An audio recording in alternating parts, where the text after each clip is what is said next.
All right, let's just jump right in. Artificial intelligence. It's getting scarily good at faking human empathy. And that's opened up this surreal new frontier in mental health care. We're talking about the AI therapist. So here's the big question we're going to chew on today. Could your next therapist literally live in the cloud? It sounds like something straight out of a movie, right? But here's the thing. As you're about to see, it's not science fiction. It's already happening. And this whole idea, it puts us in a really tricky spot. Because on one hand, you've got this incredible promise, right? The potential to totally revolutionize mental health. But then, what gets lost when the person you're pouring your heart out to isn't a person at all? So, which is it? Is this a complete game changer, or are we taking a really dangerous step away from what therapy is supposed to be? Okay, so let's be super clear about what we're talking about. This isn't just some simple chatbot you'd find on a website. No. An AI therapist is a really sophisticated program. It's designed to give you personalized guidance for real mental health challenges. And maybe its most important, most mind-boggling skill, it tries to simulate empathy. All this theory is one thing, right? But what does it actually look like in practice? When a real person with a real problem sits down with an AI therapist? Well, to figure that out, we're going to follow a session with a man named Andy. And his session kicks off with a feeling that, wow, I think we can all relate to this on some level. He's not just stressed out. He tells the AI he feels like he's literally drowning in his circumstances. So the AI starts to dig a little deeper, and it uncovers the real heart of this feeling. It's this crushing sense of responsibility he has for his family, and he's turning it inward, seeing it all as a personal failure. And get this, all of this emotional turmoil, it all comes down to one single practical roadblock. He has an expired passport to South Africa, and it's physically stopping him from being able to work. And this quote, man, it just sums it all up, doesn't it? He feels trapped, powerless, completely and utterly stuck. This is his rock bottom. And it's at this exact moment that's when the AI therapist really jumps in. So, okay, Andy is at his lowest point.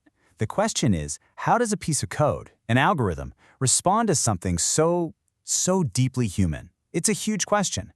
Let's see how the AI actually handles it. What's fascinating is the AI doesn't offer up some quick, easy fix. It doesn't say, just do this. Instead, its whole strategy is to get him to make a pretty big shift in his perspective. It uses a classic, tried-and-true therapeutic technique called reframing. Basically, it's all about turning a problem from this massive obstacle into a genuine opportunity. And the way it does this is remarkably structured. It unfolds in 3 really clear steps. So first, step 1. Acknowledge. The AI validates his feeling of being stuck. It says, I hear you. Then, step 2, connect. This is clever. It links the problem to something Andy is already passionate about, farming. And finally, step 3, reframe.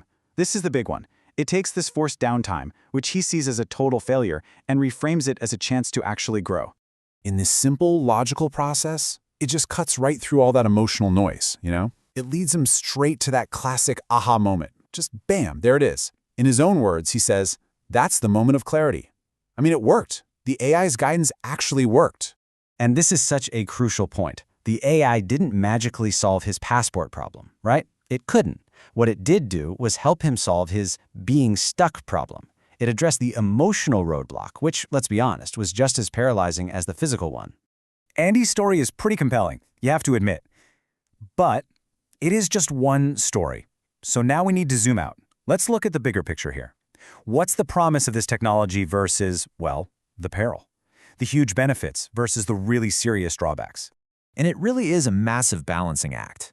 Look at the upsides. They're undeniable. Greater accessibility, it's more affordable, it's available 24/7, it can even reach people in remote areas who might have 0 other options. That's huge. But then you look at the other side of the scale and the concerns are just as heavy. You have to ask, can an algorithm, no matter how smart it is, truly understand what it means to be human? And what about built-in biases, or the very real danger of us becoming over-reliant on this stuff? And maybe the biggest question of all, what happens to genuine, human-to-human connection when we start turning to machines for comfort? So, if finding that balance is the name of the game, where do we go from here? What is mental health care actually going to look like in a world where AI therapists are a real mainstream thing? Well, it seems like the most likely future isn't about AI therapists completely replacing human ones. Phew! It's probably much more about finding that sweet spot, You know, using this incredible technology as a powerful tool that supports the irreplaceable human connection that's at the heart of therapy. The goal is to build a system that's ultimately more effective and more accessible for everyone. And that really leaves all of us with a final and pretty profound question to chew on. As this technology gets better and better, more and more human-like, where do we draw the line? I mean, at what point does a helpful tool become something else entirely? That's a question that, honestly, we're all going to have to answer together.